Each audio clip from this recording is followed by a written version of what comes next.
আপনারা আজকের ক্লাসে দেখেন যে ফেসবুক তাদের সিস্টেমেই বলে দিচ্ছে যে এখানে লিখছে great job, your translated reels are trending up, your reels with translation got 47% more views.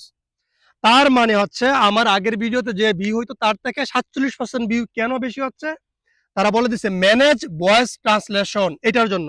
এই যে আপনাদেরকে এখানে দেখাবো, আপনারা যদি এখানে খেয়াল করে দেখেন, একটা ভিডিও ধরুন আপনারা যখন আপলোড করতে যাবেন তার নিচে লেখা আসবে কি translation your voice with Meta AI, এখানে ক্লিক করবেন।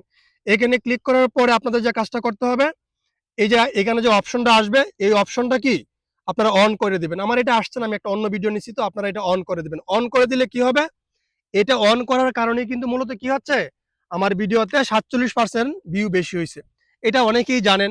আমি বাংলা ভাষায় কথা বলি, ধরেন আমি হচ্ছে বাংলা ভাষা কথা বলি। এখন এই আমি যে কথা বলতেছি আপনাদের সাথে বাংলা ভাষায়, এটা ইন্ডিয়ার অনেক মানুষ বুঝবে না ধরেন।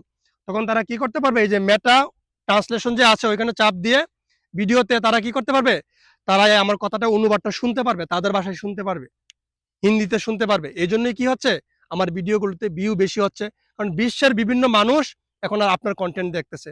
তাই ফেসবুকে প্রতিনিয়তই এই ধরনের টুলস যুক্ত হচ্ছে এবং সামনের দিনগুলোতে আশা করি আরো সহজ করবে।